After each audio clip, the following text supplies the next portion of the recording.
à tous. Bienvenue au bulletin d'information à Top News. Au sommaire. Le nouveau gouvernement syrien prête serment constitutionnel. Libye, les milices contrôlent le siège des ministères à Tripoli. Irak, réunion de l'ONU sur l'envoi de missions d'enquête sur les crimes de l'État islamique. Les troupes ukrainiennes ont abandonné l'aéroport de Lugansk.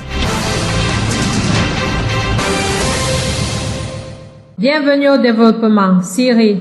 Le nouveau gouvernement présidé par Dr Wael al-Aki a prêté serment constitutionnel hier devant le président Bachar al-Assad. Monsieur Assad s'est réuni ensuite avec les membres du gouvernement, les appelant à présenter des nouveaux projets et à chercher les points négatifs dans la précédente étape. Le président al-Assad a souligné l'importance de gagner la confiance des citoyens à travers la transparence et la crédibilité. Il a ajouté que la question de la sécurité et de la guerre contre les organisations terroristes est le défi essentiel du gouvernement. Le président syrien Bachar al-Assad a promulgué aujourd'hui le décret numéro 275 portant nomination de Madame Rima Kadiri comme chef de la commission de la planification et de la coopération internationale. D'autre part, un attentat terroriste a eu lieu à Mazaret-Kres, à l'ouest de Salamieh. Le principal élu démocrate à la commission du renseignement de la Chambre des représentants, Judge Rupert Besker, a indiqué dimanche sur CNN que la stratégie des États-Unis concernant l'État islamique en Syrie pourrait être précisée dès la semaine prochaine.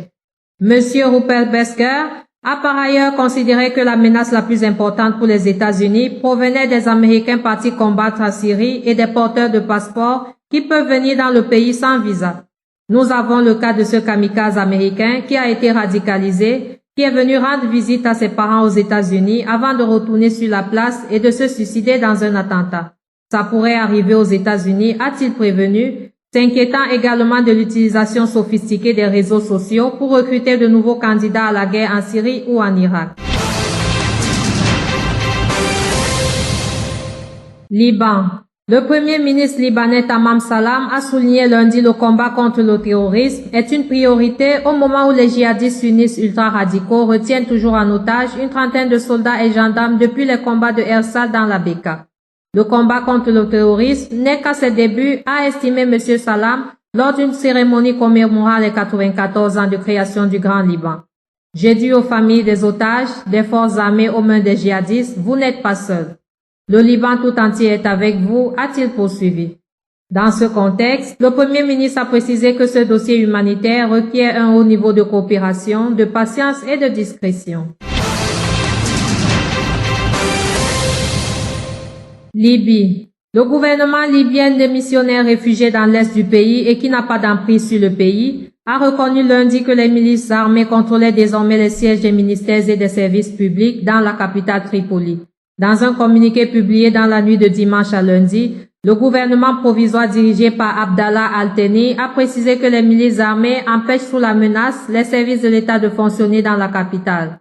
Les sièges des ministères et des services de l'État à Tripoli sont occupés par des miliciens armés qui empêchent les fonctionnaires d'y accéder et menacent leurs responsables, a souligné le gouvernement dans son communiqué. Le Conseil des droits de l'homme de l'ONU se réunit lundi à Genève pour étudier une résolution présentée par l'Irak demandant d'envoyer d'urgence une mission chargée d'enquêter sur les atrocités commises par les djihadistes de l'État islamique dans ce pays. Cette réunion extraordinaire a été demandée par l'Irak avec le soutien entre autres du groupe arabe, de l'Organisation de la coopération islamique, du mouvement des pays non alignés dont fait partie l'Iran, de l'Union européenne et des États-Unis. Les forces kurdes et des miliciens chiites ont repris lundi Souleymane Bek aux insurgés qui tenaient cette ville depuis plus de 11 semaines, ont annoncé des responsables au lendemain de la reprise de la cité assiégée d'Amerli. Souleymane Bek est sous le contrôle de forces mixtes, a affirmé Talal Abdoud Baban, responsable de la zone proche de Touz-Kourmatou. La petite ville, à 175 km au nord de Bagdad, n'est cependant pas totalement sécurisée et il est possible qu'il y reste des bombes placées par les insurgés, a-t-il ajouté. un colonel des forces kurdes Peshmergas et un autre responsable de Suleiman Bek ont confirmé la reprise de la ville.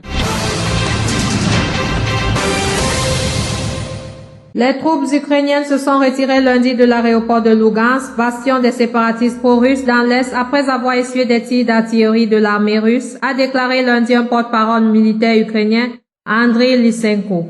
Les militaires ukrainiens ont reçu l'ordre de se retirer et se sont retirés de l'aéroport de Lugansk et du village de Georgievka, près de l'aéroport et à 18 km au sud de Lugansk, a déclaré M. Lysenko au cours d'un point de presse. Compte tenu de la précision des tirs, il s'agit d'artilleurs professionnels des forces armées russes, a-t-il affirmé.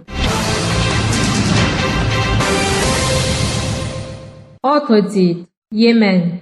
Le chef de la rébellion chiite au Yémen a rejeté l'appel de l'ONU à retirer ses milices armées autour de Sanaa et enjoint à ses partisans de poursuivre leur mouvement de protestation jusqu'à la chute du gouvernement, n'excluant pas la désobéissance civile. Dans un discours prononcé dimanche soir, dont le texte a été reçu lundi par l'AFP, Abdelmalek Al-Houthi, leader de la rébellion d'Ansarullah, s'en est pris vivement au Conseil de sécurité, l'accusant de soutenir la corruption au Yémen et d'ignorer les intérêts du peuple.